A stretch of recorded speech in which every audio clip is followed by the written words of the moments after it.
tiens tout d'abord à remercier cher collègue Soirée pour cette invitation. Et je vais commencer par vous poser quelques questions. Alors j'aimerais, est-ce que vous savez déjà donc, la définition de l'intelligence artificielle? Est-ce que vous savez qu'est-ce que l'intelligence artificielle? Okay. Est-ce que vous savez qu'est-ce que le machine learning? Machine learning. Oui, voilà, une seule personne. Et là, je vais vous poser la question. Je sais que vous savez tous et toutes ChatGPT, mais est-ce que vous savez la technologie derrière ChatGPT? Non. Oui, donc on a toujours la même personne.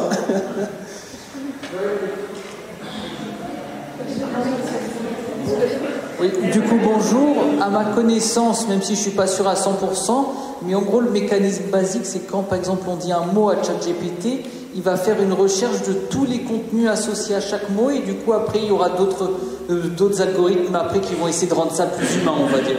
C'est plus ou moins, voilà. Donc, c'est ça la définition. Après, je vais vous montrer par la suite la technologie que normalement qu'utilise ChatGPT. Et ma dernière question, avant de commencer cette présentation, est-ce que vous savez quelques études de cas ou bien quelques applications stratégiques de l'intelligence artificielle dans le secteur hôtelier? Aucune application. On a toujours la même personne. Alors là, donc, pour cette présentation-là, je vais vous expliquer d'abord, je vais vous démystifier pour vous d'abord donc qu'est-ce que l'intelligence artificielle. Après, je vais vous montrer, donc bien sûr, à la fin de cette présentation, je vais vous montrer quelques applications de l'intelligence artificielle dans le secteur hôtelier.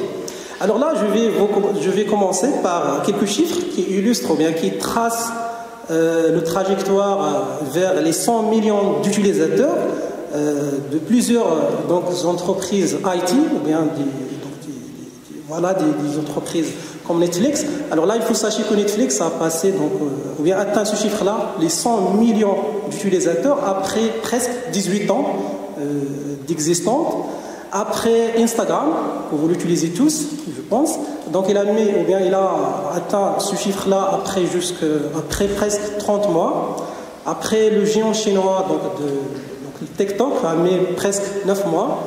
Et finalement, l'application qui m'a aidé un peu pour préparer cette présentation, ChatGPT, de l'entreprise OpenAI, a franchi cette étape-là en seulement 2 mois. Alors bien sûr, derrière ce succès fulgurant de ChatGPT, il y a bien sûr des choses qui dépassent bien sûr les qualités, les diplômes, les compétences des fondateurs et même les investissements initiaux dans l'entreprise OpenAI. Donc là, il faut sachez qu'actuellement, la valorisation boursière d'OpenAI, donc l'entreprise derrière ChatGPT, dépasse 80 milliards de dollars. Alors bien sûr, il y a deux éléments qui ont permis l'essor ou bien d'avoir l'application l'application ChatGPT. Donc il y a deux éléments. D'abord, on a le timing, c'est-à-dire ces dernières années. Et la deuxième chose, ce sont les avancées technologiques dans le domaine de l'intelligence artificielle. Si nous étions par exemple dans les années 2000 ou bien 2010, un projet comme ChatGPT aurait été impossible à créer. Bien sûr, durant cette présentation-là, je vais vous montrer les travaux de recherche, surtout les travaux de recherche et les technologies qu'utilise ChatGPT. Et par la suite, vers la fin de la présentation, je vais vous montrer quelques études de cas de l'utilisation généralement de l'intelligence artificielle dans le domaine hôtelier. Alors, toute l'histoire a commencé juste après la Deuxième Guerre mondiale, par le fameux mathématicien Alan Turing.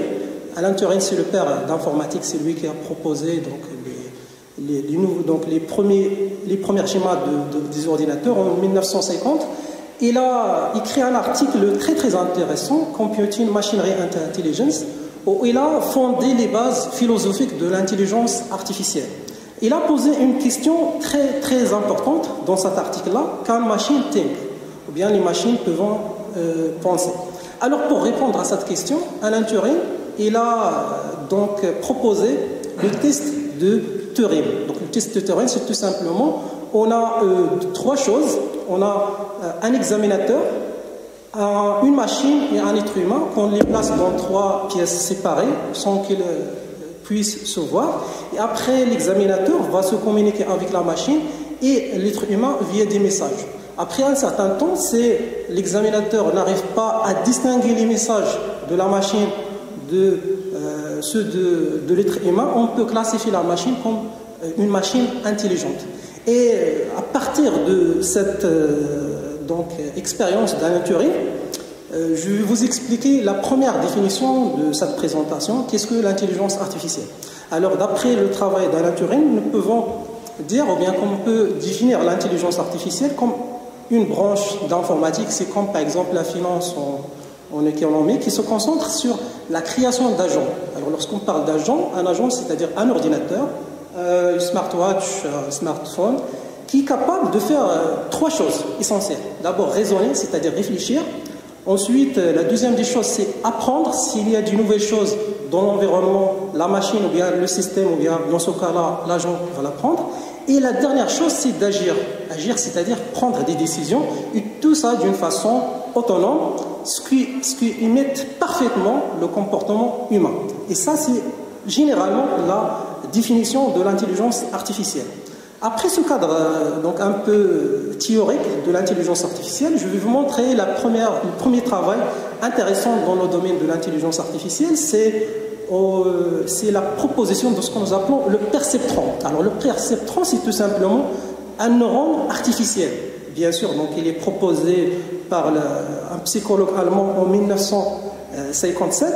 Et donc normalement, je vais vous expliquer d'abord comment fonctionne une neurone, ou bien un neurone donc biologique. Alors, un neurone biologique, normalement, il reçoit ce que nous appelons des signaux, ou bien des signaux, à travers les dendrites. Après, le corps cellulaire va par la suite décider est-ce qu'il va s'activer ou non, et puis il va passer le signal pour d'autres neurones à l'aide des exons. C'est exactement et parfaitement le rôle, ou bien comment on a implémenté un neurone artificiel, le perceptron. Alors le perceptron, dans ce cas-là, va prendre comme entrée ce que nous appelons des entrées. Donc là, par la suite, je vais vous montrer quelques exemples des entrées. Après, il va utiliser des opérations mathématiques, une fonction pour calculer une sortie. Voilà, donc ça c'est normalement le schéma d'un neurone artificiel, donc d'un réseau de neurones artificiels. Donc on a les X1, X2, X3, ce sont les entrées. On a 10 poids, W1, W2, W3, et après on essaie de calculer la sortie. Alors maintenant, ça c'est un peu scientifique. Alors je vais vous montrer, donc je vais vous expliquer ça à partir d'un exemple. Je sais bien que l'une des utilisations de l'intelligence artificielle dans le domaine hôtelier, c'est ce que nous appelons la prédiction des annulations des réservations. Est-ce que vous savez déjà donc, le taux d'annulation des réservations dans le domaine hôtelier? Presque. Donc une estimation, c'est entre? C'est pas de 5, c'est entre 20 jusqu'à 40%. Ok, c'est entre 20 jusqu'à 40%, c'est-à-dire avoir une application comme la prédiction des annulations pour les réservations va donner une valeur ajoutée pour, par exemple, un hôtel.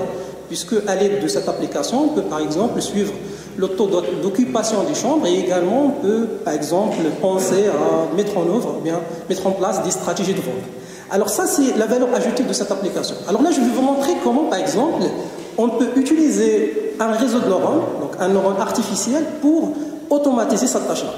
Alors, est-ce que vous pouvez me donner quelle est la sortie ou bien quel est le résultat d'une application de prédiction d'annulation des réservations?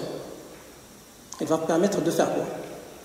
De prédire le pourcentage d'annulation. Exactement, c'est ça. Donc il y aura deux choix ou bien deux résultats. Donc soit il va prédire que la réservation a risque d'annuler, ou bien la réservation va être confirmée par la suite. Et là, la question que je vais vous poser, comment on va avoir ou bien trouver ces résultats-là? En se basant sur quoi? Il va se baser sur une analyse des données passées. Exactement, des données. Alors, est-ce que vous pouvez me donner quelques données qu'on peut l'exploiter pour prédire est-ce que l'annulation va être annulée ou bien la réservation va être confirmée? Donc, je pense qu'on va prendre le nombre total, par exemple, de l'année dernière de réservation. Là, je parle d'une seule réservation. Une seule? Pour un seul client. Pour un seul client. On va voir la tendance passée, c'est-à-dire le pourcentage qu'on a d'habitude. C'est-à-dire l'historique du client. Peut-être. Voilà, donc ça c'est une piste, d'autres informations à exploiter. Oui. Les intérêts qu'il a avec les interactions qu'il a avec les employés. Par exemple, quand on lui pose des questions, est-ce qu'il est... c'est le comportement du client. Est-ce qu'il respecte, est-ce qu'il répond aux questions d'une manière très aisée, est-ce qu'il est intéressé? Et comment on va savoir ces informations? Par exemple, si vous appelez et qu'il répond facilement, vous n'avez pas besoin d'appeler plusieurs fois. Si vous écrivez un email, il est réceptif, il répond. Alors, je vais vous donner donc 3 variables qui vont influencer, en plus que ça, donc il y a, bien sûr, je vais vous montrer les 3 variables qui influencent généralement est-ce qu'une réservation a risque d'annuler ou bien de confirmer. Alors, je sais bien que vous savez lead time, ou bien, c'est pas lead time, c'est length of stay, ou bien la durée du séjour. Alors, généralement, si on a un séjour long, ça demande plus d'engagement auprès du client. Alors, on a tendance, par exemple, les réservations qui sont longues d'une semaine, 2 semaines, on a une grande chance que cette réservation sera par la suite annulée. Donc ça, c'est la première information. La deuxième information, c'est lead time, c'est-à-dire la durée entre la réservation et l'arrivée. Alors, plus la durée est longue, plus on attend, plus que l'utilisateur, probablement, il va changer ses plans. Et alors, donc, plus de chances que la réservation serait, dans ce cas-là, annulée. Et la dernière chose, c'est le mode de réservation. Alors, il faut sachez que, par exemple, Booking, normalement, le taux d'annulation des réservations sur Booking, c'est presque 40%. Donc, une réservation directe, généralement, c'est une réservation fiable. Alors, on peut dire que cette réservation a grande chance d'être confirmée par la suite. Alors, on va essayer de prendre ces informations-là et prédire est-ce que la réservation sera annulée ou bien confirmée. Alors là, je vais vous montrer un petit tableau. Et là, c'est à vous de me donner donc, le pourcentage ou bien le risque. Est-ce que la première information, bien, dans ce cas-là, la première réservation serait par la suite confirmée ou bien annulée, à votre avis? Donc la première, c'est annulé. Pourquoi? Donc on a 2 choses. On a la durée, entre le délai entre la réservation et l'arrivée. Et la deuxième des choses, c'est la plateforme. Donc généralement, les plateformes comme Booking possèdent des politiques qui sont flexibles, qui encouragent les clients, bien sûr, pour annuler une réservation. Donc ça, c'est la première réservation, donc risque d'annuler, bien risque d'annuler. La deuxième réservation, c'est donc une grande chance d'être confirmée par la suite. Et la dernière réservation, c'est aussi annulée cette fois-là, puisque la plateforme et aussi la durée de séjour. Alors, voilà. Alors là, ce que je vais faire par la suite, on suppose qu'on a déjà ces clients-là qui ont déjà font des réservations pour notre hôtel-là. Et on va essayer de se baser sur ces informations-là pour créer un modèle d'intelligence artificielle capable de prédire est-ce qu'une réservation sera annulée par la suite ou bien sera confirmée. Alors pour faciliter les choses, je vais convertir tout ça à des chiffres. Par exemple, donc ça juste pour organiser les données. Donc c'est par exemple, on a une plateforme où on va mettre 0. Si la réservation est directe, on va mettre 1. C'est la même chose, si la réservation... Donc là, on a une petite erreur là. Si une confirmation ou confirmée, c'est 0. S'il est annulé, c'est 1. Alors là, juste, j'ai changé le texte par des nombres. Là, on suppose qu'on a des données. Et après, on va essayer de prédire pour les nouvelles réservations, est-ce qu'une réservation serait donc annulée ou bien confirmée. Et là, ça c'est un exemple pratique d'utilisation de l'intelligence artificielle, puisqu'on peut se baser sur ces informations-là pour créer un modèle prédictif, c'est-à-dire un modèle capable de prendre en entrée. Alors je reviens à l'exemple de tout à l'heure, le neurone artificiel. Alors là, x1, x2, x3, ce sont quoi à votre avis? Ce sont les valeurs des 3 variables, donc c'est-à-dire séjour, délai et le mode de réservation. Et y, c'est quoi? C'est le résultat. Voilà, 1, c'est-à-dire annulé, 0, c'est, dans ce cas-là, confirmé. Alors, maintenant, je vais vous montrer, donc ça, ce sont des équations mathématiques, mais elles sont très très simples à comprendre. Alors là, on peut, donc Y, c'est ce qu'on cherche, X, ce sont les valeurs, par exemple, de 61, et W, dans ce cas-là, ce sont les poids. Alors, je vais vous expliquer par la suite, donc les poids, et après on applique une petite fonction sur ça pour donner le résultat. Alors ce que vous allez me poser maintenant, ou bien ce qu'on cherche ici, par exemple pour une nouvelle réservation, c'est de trouver la valeur d'y, c'est-à-dire prédire est-ce qu'on a prédire est-ce que la réservation serait par la suite confirmée ou bien annulée. Alors on sait déjà les valeurs de x1, x2, x3. Pour y, c'est la valeur qu'on cherche. Alors ici, là qu'on est dans ce cas-là, ce sont les poids.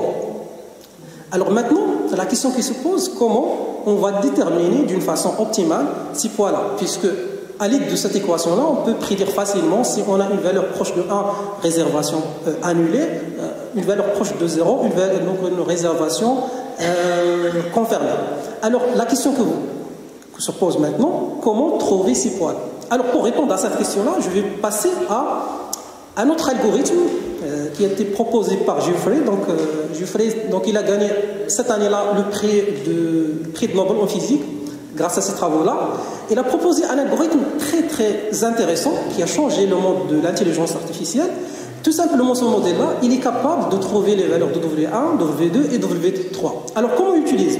Alors on sait déjà, donc on a bien sûr dans un système d'intelligence artificielle une première phase d'apprentissage, c'est-à-dire on montre au système des données et aussi le résultat. Et le système essaye donc de trouver le résultat. Si on a une erreur, c'est-à-dire que Y normalement on cherche à avoir par exemple une réservation confirmée, mais le système a donné une réservation confirmée, alors ce qu'on va faire tout simplement, on va revenir en arrière. Ok, on va revenir en arrière et tout simplement on va ajuster les poids. Alors ça c'est la base de l'intelligence artificielle, c'est tout simplement ces paramètres-là. Les paramètres W1, W2 et W3, ou bien d'une façon générale les poids. Et après le système pourra par exemple pour nous donc là donner les valeurs optimales de ces poids-là. Alors là je vais vous montrer donc un exemple pratique là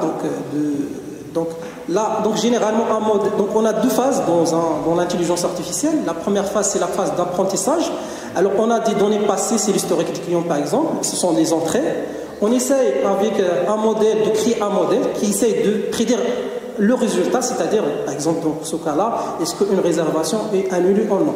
Et en parallèle, on compare le résultat. Si on a une erreur, on va revenir en arrière et on va essayer d'ajuster les paramètres afin d'avoir le bon résultat. Et voilà, donc ça c'est l'erreur, et l'erreur va donc revenir, donc on va revenir à l'arrière pour modifier le modèle afin d'avoir un modèle qui a pris comment classifier, ou bien dans ce cas-là prédire le résultat, ou bien dans ce cas-là est-ce qu'une réservation est annulée ou non. Donc ça c'est la phase d'entraînement. Alors on a une deuxième phase, c'est la phase de test. Alors on va prendre de nouvelles réservations et on va essayer de tester le modèle avec donc des nouvelles réservations. Est-ce que le modèle il est capable de prédire donc le résultat, ou bien dans ce cas-là est-ce qu'une nouvelle réservation pourrait être ou bien un risque d'annuler, ou bien un risque ou bien il est donc forte chance d'être confirmé par la suite. Alors ça c'est ce que nous appelons apprentissage automatique. Apprentissage automatique, c'est le fait de revenir en arrière, essayer d'ajuster. C'est comme un petit enfant qui essaie d'apprendre par erreur. Donc s'il fait une erreur, s'il faisait une erreur, donc on va donc corriger cette erreur, et ainsi de suite. Et ça c'est le terme d'apprentissage. Et apprentissage automatique en anglais, c'est machine learning. Je sais bien que vous avez déjà entendu ce mot-là, machine learning. C'est ça, donc la machine learning, c'est tout simplement un modèle. On essaie d'ajuster les paramètres afin d'avoir les résultats. C'est ça donc l'objectif avec des algorithmes qui font tout ça. Alors là, je vais vous donner maintenant la définition de machine learning, de l'intelligence artificielle, de l'apprentissage automatique. Alors c'est un domaine d'intelligence artificielle qui permet au système de s'améliorer automatiquement en apprenant à partir des données sans être explicitement programmé. Alors le mot-clé ici, ce sont les données. Sans les données, on ne peut rien faire. On ne peut pas avoir des applications. Ok, donc ça, c'est en fait l'intelligence artificielle. On prend des données, on donne un modèle, et après le modèle apprend comment donc, classifier, prédire, ou bien des exemples comme ça. Alors maintenant, je vais changer un peu le domaine. Ce qu'on a vu, tout simplement, c'est un modèle capable de prédire est-ce qu'une réservation sera annulée ou bien non. Mais si on change la donnée, alors la donnée ici, ce sont des textes, ou bien ce sont des nombres. Si on prend un autre exemple, un autre cas.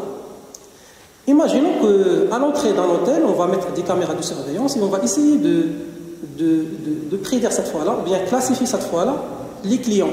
Est-ce que c'est un client normal ou bien un cambrioleur, par exemple?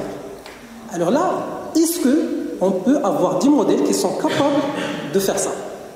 À votre avis, dans le premier exemple, on a basé sur quoi? Pour déterminer est-ce qu'une réservation pourrait être annulée ou bien confirmée. On a basé sur des informations comme par exemple la durée, donc la durée de la réservation, la durée entre la réservation et l'arrivée. Et aussi, on a vu un autre exemple de mode de réservation. Alors, pour cette image-là, comment on peut classifier une personne? Oui. On peut se baser sur le style vestimentaire. Exactement, c'est ça. Voilà. Et quoi d'autre? Par exemple, dans ce cas-là. Alors, par exemple, oui.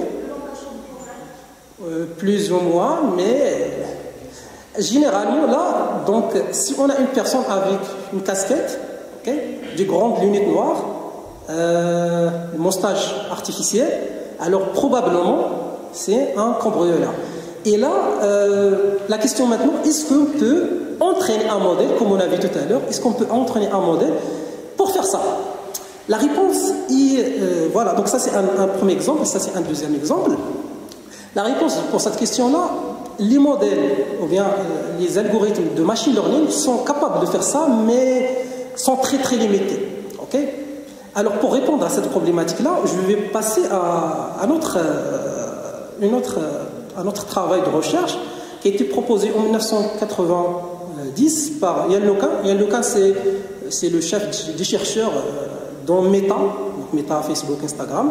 C'est lui qui dirige les recherches.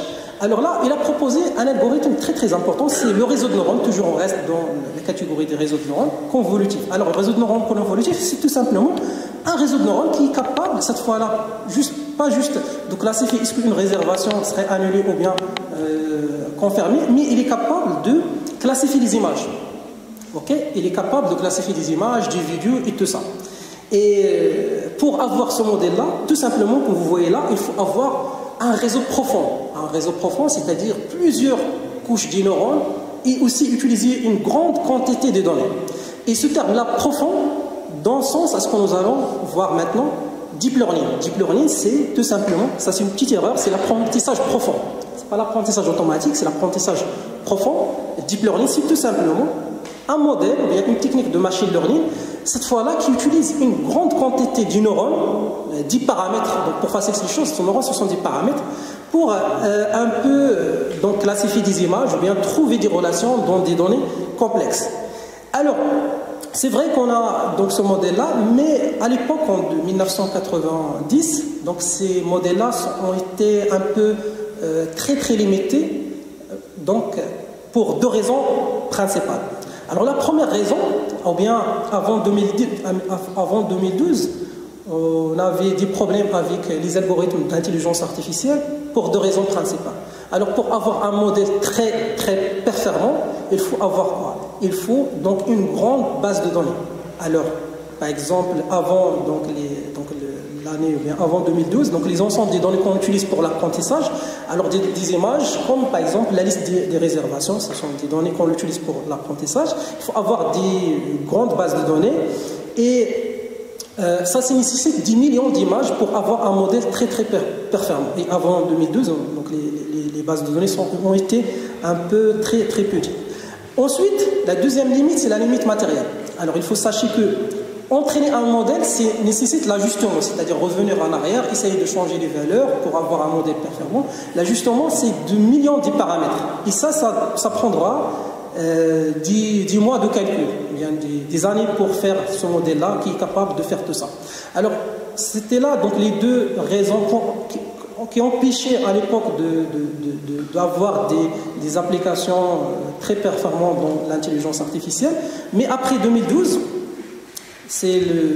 on l'appelle le Big Bang de l'intelligence artificielle, une équipe de recherche a proposé un modèle, cette fois-là, capable de classifier une image parmi 1000 images.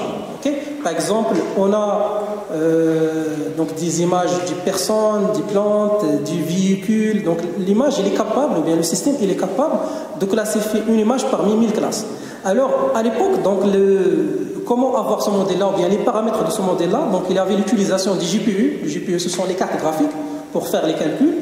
La deuxième des choses, la base de données utilisée pour avoir ce modèle-là qui est capable de classifier une image parmi 1000 classes, c'est donc la base de données utilisée, c'est 1,2 million d'images.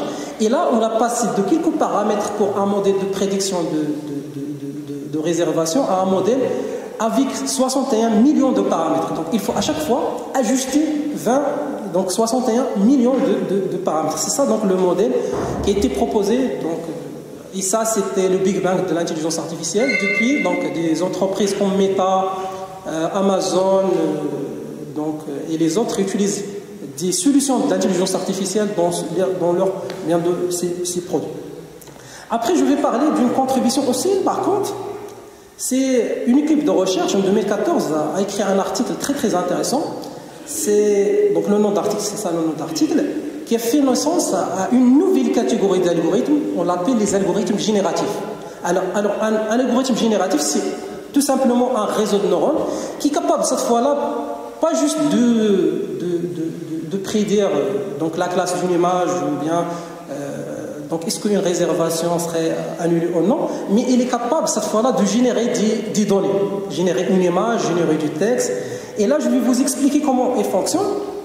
Imaginons qu'on a un fausseur qui essaye de créer des billets de banque contrefaits afin de tromper un policier. Et le rôle du policier, c'est tout simplement distinguer les faux billets des billets qui sont authentiques. Okay? Voilà, donc ça c'est le rôle du policier, c'est de distinguer les billets. Et le faussaire permet, donc le rôle c'est de créer des faux billets. Après un certain temps, à chaque fois, donc le fausseur essaie d'améliorer ses qualités pour produire ou bien pour créer des billets d'argent plus en plus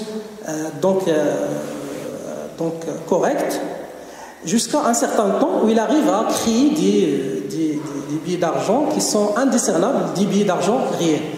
Et dans le réseau de neurones, ou bien dans les modèles d'intelligence artificielle, le faussaire normalement remplace ce que nous appelons le générateur. C'est le générateur, c'est lui, donc c'est un modèle qui génère les données. Le discriminateur, c'est un autre modèle qui est capable de distinguer ou bien de classifier est-ce qu'une donnée est réelle ou bien elle est générée. Alors, cette technologie-là, donc je sais que vous savez tous Midjourney, vous l'utilisez. Alors, la technologie derrière Midjourney, ce sont les GANs.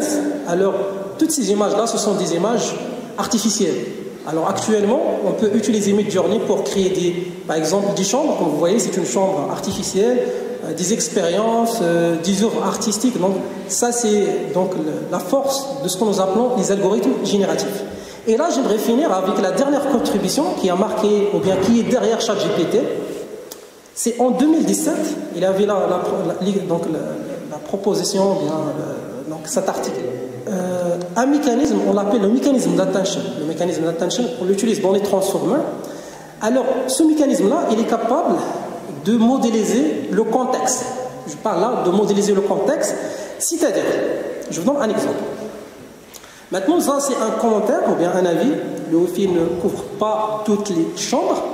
Alors, en utilisant ce modèle-là, les transformers, on peut faire quoi? Tout simplement, on peut exploiter donc le contexte des mots, c'est-à-dire les mots passés et les mots futurs, pour prédire une action par exemple. Okay? Donc ça c'est l'importance de ce modèle-là, attention is, ou bien ce modèle-là. Et d'ici vient donc ce que nous appelons actuellement LLMs. Est-ce que vous savez qu'est-ce qu'un LLM? Bien, LLMs. Alors les LLMs, c'est tout simplement on utilise donc les transformers qui sont capables cette fois-là de travailler sur des données contextuelles, c'est du texte, ok? Pour faire cette fois-là pas juste prédire un texte, classifier une image, mais plusieurs tâches à la fois. Et sans doute l'application la plus connue ici, c'est ChatGPT. Alors ChatGPT, c'est un modèle qui utilise cette technique, la technique générative. On a vu génératif, c'est un modèle de génération. Pre-trained, c'est l'entraînement. Transformer, c'est la dernière technologie qu'on a vue. Pour cette fois-là, donc ça c'est ChatGPT déjà, il va permettre de prendre en entrée plusieurs choses, des images, des audios, du texte, du code source, ainsi de suite, et il va permettre de faire aussi beaucoup de choses à la sortie. Okay, donc réponse à des questions, résumé du texte, des traductions, ainsi de suite. La question maintenant, il faut sachez maintenant qu'on a passé d'un modèle avec quelques paramètres à un modèle. Est-ce que vous pouvez estimer le nombre de paramètres dans le modèle ChatGPT 3? On commence 3. Est-ce que ce sont des centaines, des milliers, des millions? Alors, ChatGPT 3, c'est le nombre de paramètres, c'est presque 175 milliards de paramètres. Donc, c'est-à-dire que dans la phase d'entraînement, on essaie à chaque fois de revenir en arrière, essayer de changer tout ça. Et là, il faut sachez que le coût d'entraînement d'un modèle comme ChatGPT, pour avoir un modèle comme ChatGPT 3 ou bien 3, il faut investir plus de 4 millions de dollars entre l'infrastructure utilisée et aussi le coût énergétique. Quand à ChatGPT 4, bien fort, qu'on utilise actuellement, alors le nombre de paramètres, c'est 1,5 trillion de paramètres. Okay, on a passé d'un modèle avec quelques paramètres pour faire des prédictions très simples à un modèle avec un nombre énorme de paramètres, 1,5 trillion de dollars. Et pour avoir une application comme ChatGPT, ou bien le coût énergétique, ou bien le coût d'infrastructure utilisé pour avoir ce modèle-là, c'est plus de 100 millions de dollars. Alors ça, c'est en fait le cadre académique de l'intelligence artificielle. J'espère que vous avez bien compris donc tout ça. Et juste pour finir avec cette première partie, avec ChatGPT actuellement, on peut donner un avis. Et ChatGPT, il va nous donner quoi? Ça, c'est un avis d'un client. Donc il va tout d'abord analyser les sentiments. Okay? Est-ce que négatif, positif? Donc dans ce cas-là, il est mixte. Il pourra également, c'est une seule entrée et plusieurs sorties. Par exemple, il pourra donner donc, un plan d'action, okay, pour améliorer les services de l'hôtel. Il pourra aussi nous donner une stratégie marketing, okay, en se basant sur cet avis-là. Alors là, je l'ai mis, donc j'ai pris ce commentaire, je l'ai donné à ChatGPT, ChatGPT m'a donné tout ça. Après, il pourra vous donner une réponse automatique, okay, soit en français, en anglais, en arabe, et même il pourra nous donner un score pour ce client-là, tout ça d'une façon automatique. Et ça, c'est la puissance actuellement, la puissance ou bien les choses qu'on peut exploiter actuellement dans un hôtel d'une façon bien sûr stratégique pour améliorer les services. Alors là, je vais donc finir avec cette première partie, c'est une partie très lourde. Okay, donc je vais passer à la partie qui est très, très, très intéressante pour vous. C'est comment utiliser l'intelligence artificielle dans le secteur hôtelier. Et là, je vais commencer avec la première question. Est-ce que vous savez qu'est-ce que le Customer Journey? Customer Journey ou bien le parcours client? Avez-vous une idée de qu'est-ce que le parcours client ou bien Customer Journey? Alors, les étapes par lesquelles passe un client lorsqu'il est dans un hôtel. C'est exactement, c'est ça. Ces étapes-là commencent à partir de du check-in. Avant le check-in, avant la réservation. C'est la recherche, exactement. Alors, donc, en fait, Customer Journey ou bien Guest Journey dans le cadre d'un hôtel, c'est tout simplement un ensemble d'étapes allant de la première interaction du client jusqu'à son départ. Alors, la première étape dans ce parcours-là, c'est la recherche. Alors, ici, le client va chercher, va explorer les choses qui sont disponibles, il va consulter du forum, des avis, afin de choisir, par exemple, une destination ou bien un hôtel selon ses préférences. La deuxième chose, après la recherche, c'est la réservation.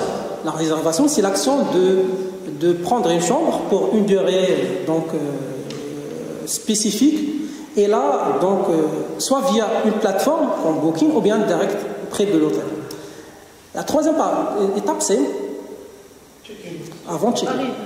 C'est pré-arrivée. Okay? C'est pré-arrivée. Alors, pré-arrivée, c'est-à-dire la durée entre la réservation et l'arrivée à l'hôtel. Dans cette durée-là, ou bien dans ce temps-là, donc le client se prépare pour le séjour. L'étape suivante, c'est check-in ou bien l'arrivée. Alors là, c'est là où le client confirme la réservation, il prend ou bien obtient l'accès à sa chambre, par exemple. Alors, l'étape suivante, c'est... Voilà, c'est le séjour, c'est le temps où le client exploite ou bien utilise les services et l'équipement de l'hôtel. Et l'avant-dernière étape, c'est check-out, c'est bien sûr, le séjour se termine et là, le client doit donc régler, par exemple, sa facture, il quitte l'hôtel. Et la dernière étape, c'est la vie. Voilà, c'est la vie. Voilà, c'est la vie, c'est le feedback du client. Là, le client exprime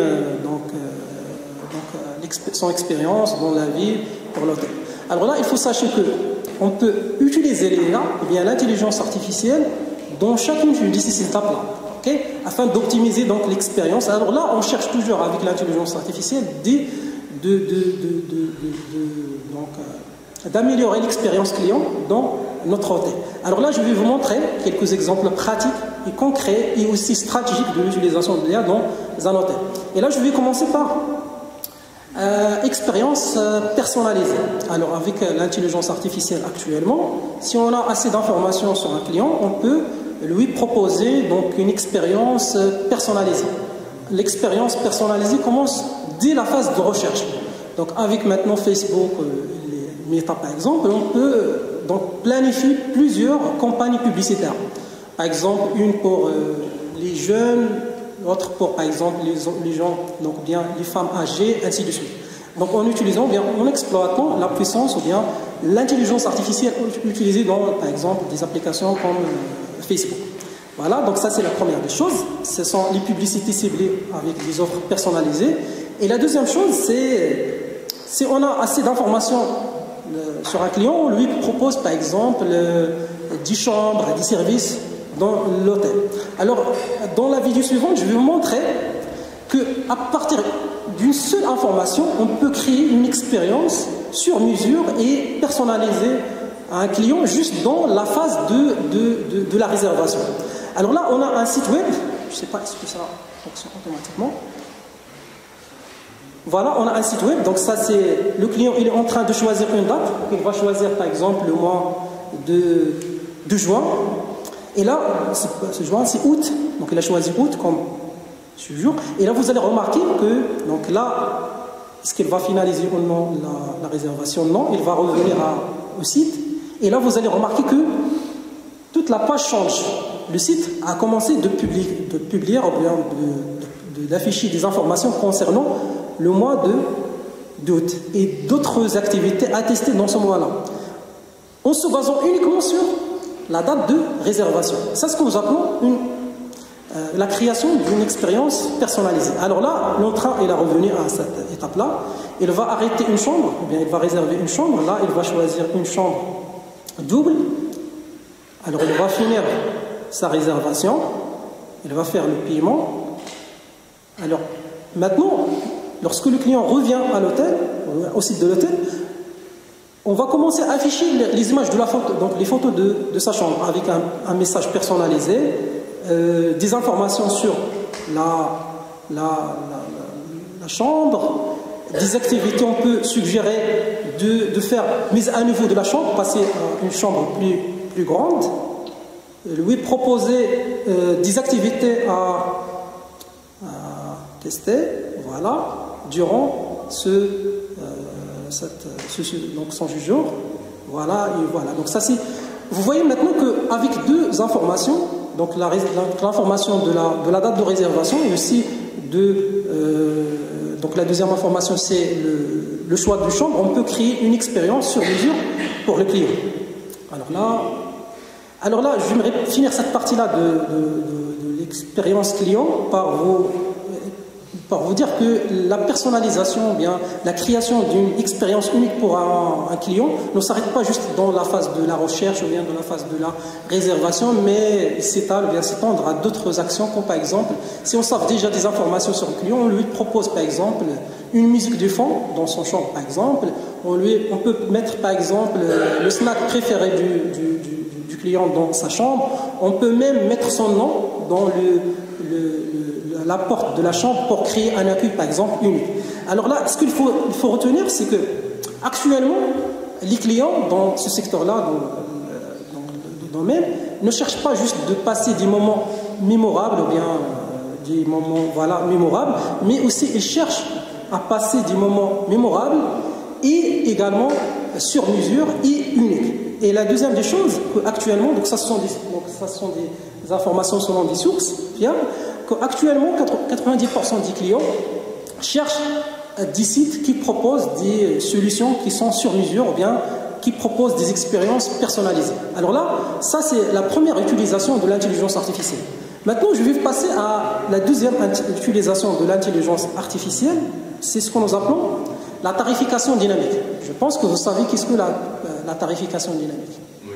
Alors, est-ce que vous savez la différence majeure ou bien l'impact de l'utilisation d'une stratégie de prix statique donc la différence entre prix statique et la prix dynamique. Alors ça, c'est un exemple qui illustre les revenus générés avec un seul point de prix, c'est-à-dire un seul prix durant toute l'année. Et là, je vais vous montrer une autre stratégie qui se base sur trois points de prix, un prix réduit, prix standard et prix premium durant l'année. Et là, vous voyez que les revenus augmentent. Okay, lorsqu'on change, donc on met donc une stratégie de prix dynamique, puisque par exemple un prix réduit pourra nous aider à attirer des clients dans des périodes creuses. Le prix standard c'est pour toute l'année et les prix premium ce sont des prix qu'on utilise selon l'offre. Okay? Si on a plus de l'offre, on peut augmenter les prix et ça c'est l'impact de l'utilisation d'une stratégie de prix dynamique. Alors ici, on ne peut pas faire ça manuellement. Actuellement, il y a des algorithmes d'intelligence artificielle qui sont capables de faire ça et bien sûr en se basant sur plusieurs paramètres. Alors le premier paramètre pour changer la tarification, c'est bien sûr l'ordre, donc c'est l'offre et la demande. Alors bien sûr on peut changer ou bien ajuster les prix selon le taux d'occupation du chambre, ça c'est le premier facteur, bien le premier paramètre. La deuxième c'est la saisonnalité. Alors les prix augmentent dans les hautes saisons, les fêtes, les vacances et baissent dans les basses saisons. Le profil client, je pense que quelqu'un a mentionné tout à l'heure le profil client, c'est-à-dire on peut proposer des offres pour les jeunes, pour les femmes, pour les hommes âgés, ainsi de suite. C'est-à-dire c'est une tarification dynamique, toujours en se basant sur les données du client. On ne peut rien faire sans les données. Ça, c'est la base de l'intelligence artificielle. Alors on peut aussi baser sur le comportement en ligne. Si par exemple le client par exemple passe plus de temps dans une page, fait des recherches, on peut essayer d'extraire ces informations, l'utiliser pour proposer une tarification dynamique. Bien sûr, avec l'intelligence artificielle, donc on a la concurrence. Alors l'IA surveille les autres établissements touristiques pour choisir des prix, pour être compétitif.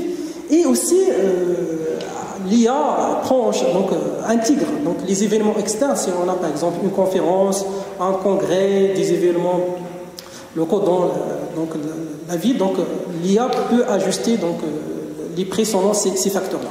Alors ça, c'est la deuxième utilisation de l'intelligence artificielle dans le domaine, ou bien le secteur de tourisme, ou bien de l'hôtelier, donc de faire ce que nous appelons la tarification dynamique des prix. Après, la troisième utilisation, c'est ce que nous appelons upselling ou le cross-selling. Est-ce que vous savez la différence entre upselling et cross-selling? Upselling, c'est quand on essaie de vendre une expérience plus chère, et le cross-selling, c'est quand on essaie d'ajouter des choses, on va dire, annexes, qui sont presque au même niveau. C'est exactement ça. Donc, par exemple, upselling, c'est essayer de proposer bien une mise à niveau d'une chambre en fonction, par exemple, bien sûr, du client. On lui propose de prendre une chambre plus grande. Le cross-selling, c'est à partir de la réservation initiale, on peut ajouter d'autres services complémentaires, comme par exemple une session spa, par exemple, un dîner gastronomique, ainsi de suite. Voilà, donc ça c'est en fait l'upselling et le cross-selling. Alors on peut faire ça avec l'intelligence artificielle. Alors l'intelligence artificielle dans le secteur hôtelier se résume par, on essaie toujours de prédire le bon choix dans le bon moment pour le bon client. Okay? Toujours en se basant sur le parcours de client, ce que dans la recherche, check-in, donc séjour, ainsi de suite. Alors là, je vais passer à la réduction des annulations. Au début de cette présentation, j'ai montré donc, un algorithme, ou bien comment utiliser l'intelligence artificielle pour prédire est-ce qu'une annulation sera confirmée ou bien annulée. On peut faire plus avec l'intelligence artificielle, on peut aller plus loin, c'est-à-dire on peut essayer de proposer des actions ciblées pour minimiser la réduction des annulations des réservations. Alors là, d'après, je pense, voilà, une source là. Alors si on essaie, donc, il y a des stratégies, on doit proposer des stratégies qui essayent de minimiser les non-choses, c'est-à-dire les non-confirmations des réservations, afin d'augmenter les revenus, puisqu'ils augmentent par exemple jusqu'à 15%. Si on essaye d'intégrer l'intelligence artificielle pour réduire les annulations. Alors là, c'est juste une petite question. Comment vous allez faire si vous savez la date du but et la date d'entrée au hôtel? Comment vous allez faire? Est-ce qu'il y a quelques actions à mettre en œuvre pour, par exemple, réduire les annulations? Généralement, on demande de payer une certaine somme à l'avance. Oui, pas forcément. Et on peut aussi, si en cas d'annulation, on peut rediriger le client vers une autre date. On lui demande s'il veut réserver une autre date. Non, on aimerait ici juste de ne pas annuler la réservation. Ça, je cherche. Alors, je vous donne un exemple. Ça, c'est juste donc, des algorithmes d'intelligence artificielle. Maintenant, on peut les utiliser. Si on a déjà une information concernant la date de réservation de check-in, on peut, par exemple, juste après la réservation, lui envoyer des messages personnalisés, okay, pour donner de la valeur à la réservation. Donc, ça, c'est la première action. On peut, par exemple, à chaque fois, lui informer de la date d'arrivée par exemple, des SMS. On peut aussi lui suggérer. Alors, normalement, cette action, on le fait généralement lorsqu'on a une grande risque que la réservation sera annulée. On peut, par exemple, l'IA pourra, par exemple, prendre ces actions-là. On peut lui offrir, par exemple, des offres de surclassement, des offres de réservation. Et même, on peut faire ce que nous appelons le feedback anticipé, c'est-à-dire accueillir ou bien collecter l'avis d'un client, même avant son arrivée, afin, par exemple, d'anticiper les problèmes et les régler. Voilà, donc ça, c'est la réduction des annulations. Alors, je vais passer à un autre exemple. Je pense que vous savez qu'est-ce qu'un assistant virtuel, c'est les chatbots. Donc, les chatbots sont capables de faire beaucoup de choses. Ils sont disponibles tout le temps, réponse rapide, la personnalisation, multilangue. Donc, on peut parler avec multilangue. Après, la gestion des réservations, absiner, consigner, collecter des feedback. Alors là, j'ai mis ce site-là. Alors, je vais donc le montrer par la suite. Okay. Alors, donc on a les chatbots. On a aussi l'analyse des sentiments. C'est dans la dernière partie de parcours client. On peut par exemple penser à mettre en œuvre un système pour analyser les sentiments, c'est-à-dire les avis du client.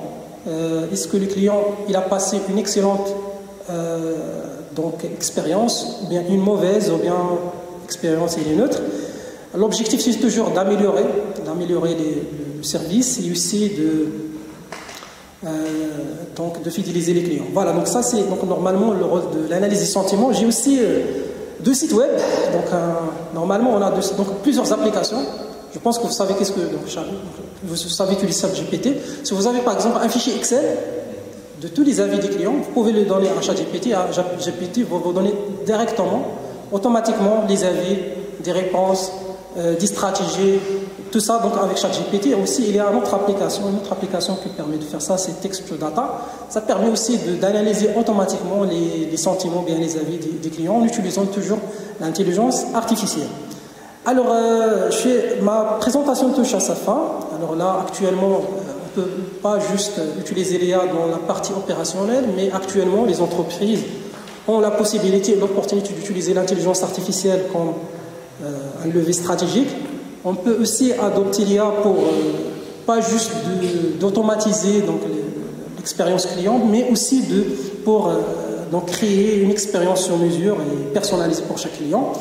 Et j'aimerais finir avec cette citation. Okay, donc, l'IA ne remplacera pas l'humain, mais l'humain qui utilise l'IA remplacera ceux qui ne le font pas. Cela signifie que l'IA est un outil puissant, mais c'est à nous, en tant que professionnels, étudiants, enseignants, à l'apprendre afin d'utiliser pour être compétitifs. Et merci pour votre attention.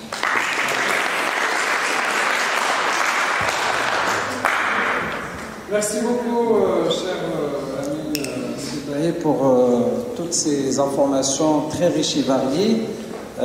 Et surtout, il a fait beaucoup d'efforts pour qu'il puisse adapter les applications au secteur à travers les réservations, à travers, vous avez vu, l'expérience ou le parcours client avant même qu'il arrive, une fois il est dans l'hôtel, après pour donner les avis. Vous avez vu aussi de ce que vous voyez dans les cours académiques, le revenu management. Donc là, vous avez aussi l'application IA qui vous permet d'identifier ce que nous pouvons gagner, ce que l'entreprise peut gagner en appliquant cette tarification dynamique. Et l'outil aussi, l'IA, va aider l'entreprise à ce qu'il puisse lui dire c'est à partir de quand il faut appliquer ce tarif, à partir de quand il peut appliquer ce tarif, pour qu'on puisse savoir augmenter le chiffre d'affaires. Donc, des questions maintenant pour notre conférencier, s'il vous plaît. Alors après, tu gardes le micro et tu le fais circuler. D'accord. On se lève. Oui. Et voilà, on se présente. D'accord, je me présente, je suis Adam, en 3e année de management hôtelier. J'aimerais juste savoir, est-ce que vous avez une idée sur le potentiel développement de ces technologies d'ici une dizaine d'années? Est-ce qu'il y a des prévisions là-dessus ou est-ce que c'est vraiment encore... est-ce qu'il y a un certain brouillard qui empêche la visibilité? Faites circuler, on va prendre 3 questions. Vous faites circuler. Je suis adressé. Alors ma question c'était avant cette phase, est-ce que l'installation des applications de l'intelligence artificielle comme Midjourney, est-ce que ça donne un accès total à notre appareil ou bien partiel? Là je parle de la collection des données. Merci. 3e et dernière question, puis après on reprend. Vous avez fait une vraie minute.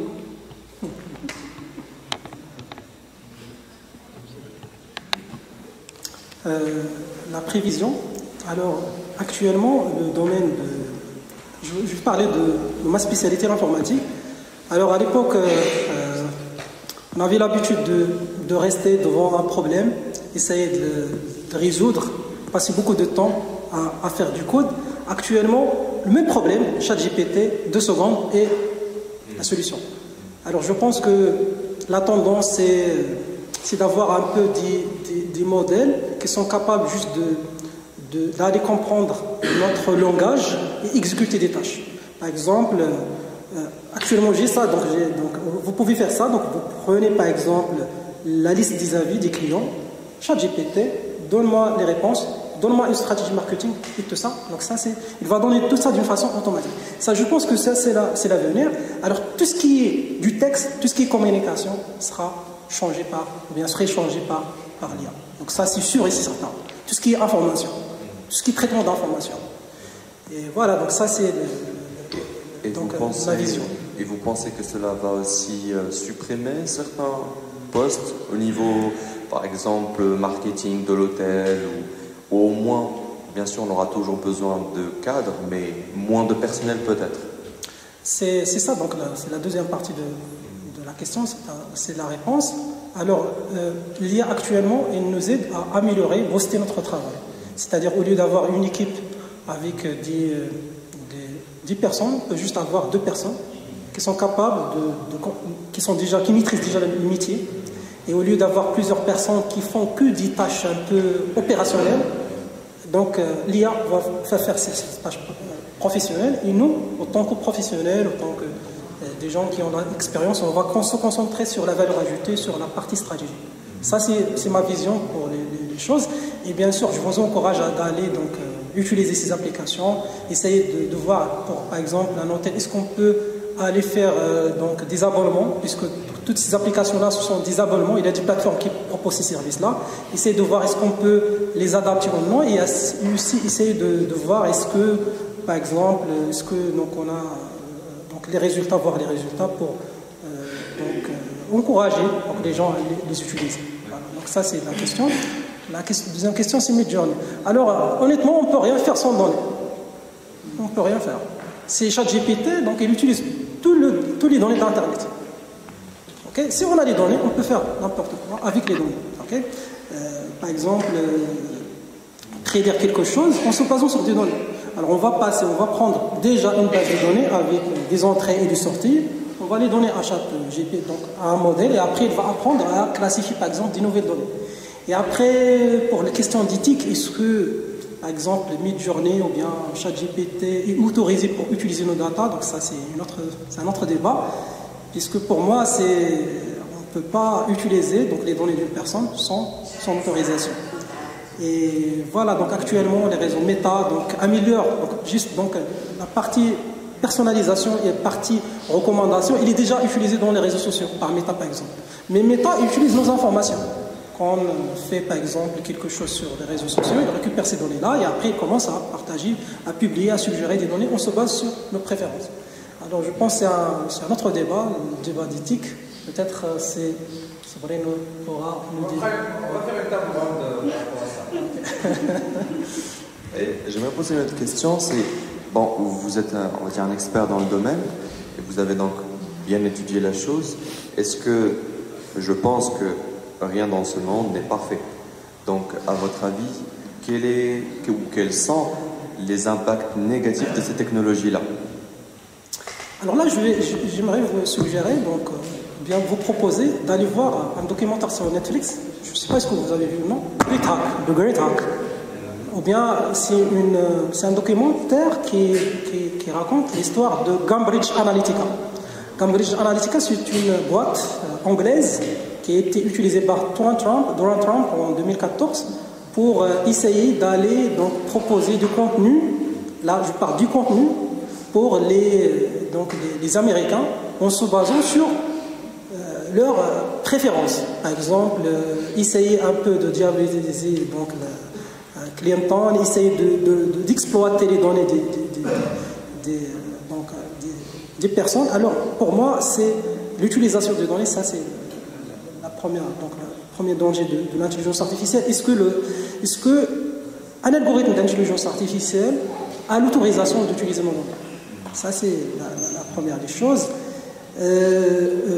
La responsabilité, par exemple, c'est on a une erreur qui est le responsable. Est-ce que la machine, est-ce que la personne qui utilise la responsabilité, c'est une autre chose. Et la dernière chose, c'est ce que nous appelons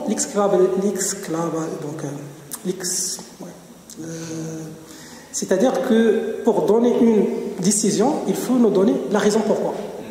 Okay? Est-ce que l'IA est capable, lorsque ChatGPT vous donne une réponse, est-ce que vous explique pourquoi il a donné cette réponse? Alors ça, ce sont les trois choses. Donc, les données, donc l'autorisation, pour utiliser nos données, donc est-ce qu'il donne des raisons pour pourquoi il a choisi ça ou non, et aussi la responsabilité. Donc ça, ce sont les trois dangers. Ce sont en fait des questions d'éthique de l'utilisation de l'IA. Other questions, please.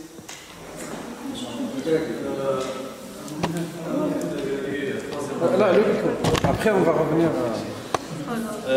Bonjour, troisième année art culinaire. Je voulais vous demander par rapport à l'art culinaire, parce que nous, je pense que AI ne peut pas être utilisé dans l'art culinaire. Donc, qu'est-ce que vous proposez? Est-ce que vous pensez, est-ce que ça peut passer? C'est la cuisine. Ah, la cuisine. On prend une autre question.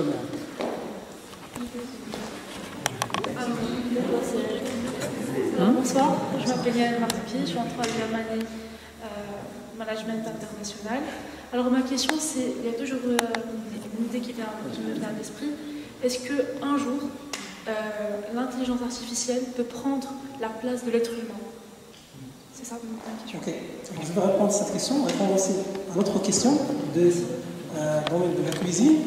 Alors, si on arrive un jour d'avoir des robots qui sont capables d'apprendre des recettes, capables aussi d'exécuter des tâches, comme les tâches les plus complexes de l'être humain.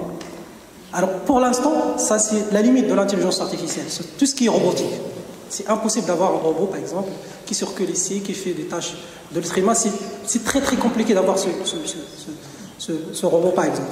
Si on arrive un jour d'avoir ce genre de robot, alors on serait remplacé par l'intelligence artificielle, puisque le prochain danger c'est d'avoir des robots qui font donc, ayant le même comportement d'un être humain, surtout tout ce qui est mouvement, puisque la modélisation du mouvement, la modélisation des choses quotidiennes qu'on faisait avec l'humain, il est très très compliqué. Actuellement, c'est un champ de recherche. Si on arrive un jour d'avoir des robots qui sont capables de faire ça, je pense que ça c'est très très dangereux pour nous, l'être humain. Il y avait une deuxième question. Une autre question. Alors, moi aussi, étant expert en intelligence artificielle, alors, en tout cas, je viens d'entendre, je pense il y a 2 jours ou 3 jours, l'avancée de cette intelligence artificielle. Dans le domaine, pour répondre à la réponse de votre collègue Regragui, dans le domaine de l'art culinaire, notamment au niveau des cuisines et des saveurs. Vous savez, quand on se promène, par exemple, à Jemal Fna, vous passez vous passez à côté des artisans, et vous voyez là, les saveurs des épices, etc. Alors, ce que j'ai entendu, après notre cher conférencier va faire cette recherche pour nous confirmer ou annuler ce que je vais dire. Ce que j'ai entendu, c'est que il y a maintenant des applications qui vous permettent de sélectionner le pays et quelle nature du plat de ce pays-là, et tout de suite, vous allez savourer la saveur et les épices de ce plat tout en restant chez vous. Ça veut dire que l'ordinateur va dégager, il va être capable de dégager des odeurs qui correspondent aux saveurs que vous avez choisies dans tel pays ou tel pays. Et donc là, ça va venir. Hein. Donc ils sont sur ce développement-là. Et c'est vrai qu'on imagine difficilement ça. Comment ça se fait que je suis dans mon bureau, devant mon écran, j'essaie de travailler sur une recherche. Je cherche par exemple un plat qui est particulier à Manila, en Philippines, et il va vous donner tout de suite la saveur de ce plat avec des épices, etc., etc. Donc si on arrive à cela, effectivement, c'est un peu dangereux, comme disait notre conférencier. Est-ce que vous avez d'autres questions avant de clôturer cette belle conférence? Do you have some question, our teacher, English teacher, question? I'm sorry for coming later, I'm sorry. Donc on est sur la fin, je pense que, je ne sais pas si vous avez encore des questions, ou des réactions, des réflexions. Alors, donc je donne la main à notre cher étudiant Adam pour remercier au nom de tous les étudiants, remercier notre cher conférencier Beya Hassan. Merci beaucoup pour la présentation. Qu'est-ce que ça a apporté, cette séance? Effectivement, bénéfique? on a appris beaucoup, c'est vrai. Et le fait aussi, ça nous donne une perspective d'avenir, c'est-à-dire savoir que d'ici là, il va falloir intégrer l'IA dans notre workflow, apprendre à travailler avec, devenir optimiser les tâches, plus performant. Et donc oui, c'est vraiment une chose, il nous a mis la puce à l'oreille, je pense, et d'ici là, on va devoir vraiment travailler dessus. Merci beaucoup, monsieur. Très bien.